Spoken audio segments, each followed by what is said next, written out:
Karena dalam sebuah hadis yang sahih diterangkan, Allah itu ketika menghisab manusia, Allah bagi manusia itu jadi dua. Yang pertama ahlul afiyah, yang kedua ahlul musibah. Yang pertama ahlul afiyah, ini ahlul afiyah. Yang kedua ahlul musibah. Siapa itu ahlul afiyah? Ahlul afiyah itu orang yang gampang hidupnya, mudah hidupnya, jarang sakit, jarang diuji, apapun yang dia pilih langsung dia dapatkan. Itu ahlul afiyah. Ada yang kedua yang disebut dengan ahlul musibah. Ahlul musibah itu susah, sulit, semuanya itu tidak gampang untuk dia dapatkan. Cari istri aja susah.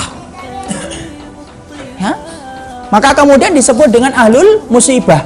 Ketika pertama kali Allah menghamparkan padang mahsyar dan menegakkan mizannya, maka Allah itu suruh kepada para malaikat, subuh, kalian hisab ini mereka ini.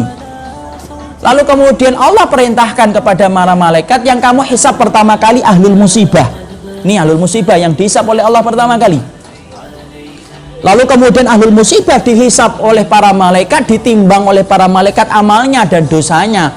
Lalu kemudian para malaikat melaporkan kepada Rabbnya, ya Rabbana, wahai Rabb kami, sesungguhnya ahlul musibah telah kami timbang. Masya Allah, dosa-dosa mereka itu tinggal dikit banget ya Allah. Dan sangat ringan dosa-dosa mereka, disebabkan karena banyaknya ujian yang Engkau berikan kepada mereka di dunia.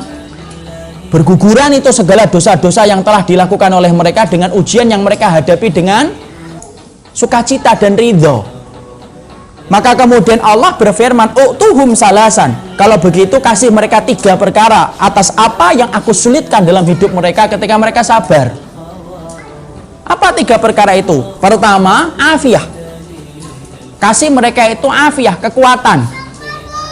Kenapa orang yang mendapatkan musibah dikasih oleh Allah kekuatan? Untuk menggantikan kepayahan, untuk menggantikan keletihan, dan untuk menggantikan air mata yang tumpah ketika mereka mendapatkan ujian di dunia.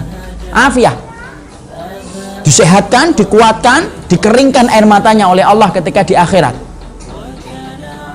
Kemudian yang kedua, kasih mereka itu adalah khairan. Apa itu khairan? Kebaikan. Apa itu kebaikan kalau sudah di akhirat? Tidak ada kebaikan kecuali adalah surga.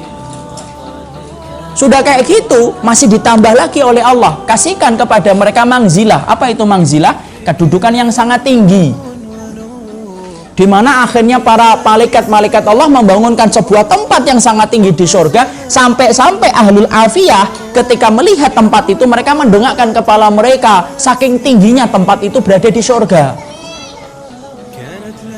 Lalu kemudian mereka berkata, ya Rabbana. Ahlul afiyah ini ketika belum dihisab oleh Allah kemudian berkata, ya Allah, kalau kami ngerti di balik setiap ujian yang kamu berikan kepada hamba-hambamu di dunia yang singkat itu cuma setengah duha saja, ternyata bisa menjadikan mereka mendapatkan khairan, afiyah, dan mangzilah. Ya Allah, boleh nggak kami meminta sesuatu? Maka kami meminta, ya Allah, tolong ya Allah, bagaimana kemudian kami dihidupkan kembali, dipotong-potong daging-daging kami yang kecil-kecil, walaupun kami hidup kesakitan, lebih kami ridhoi ya Allah, supaya kemudian kita mendapatkan khairan, surga, afiyah, kekuatan, dan mendapatkan mangzilah, kedudukan yang tinggi. Ini loh yang menjadikan akhirnya orang kalau diuji oleh Allah bukan karena Allah itu benci sama ibu dan benci sama bapak.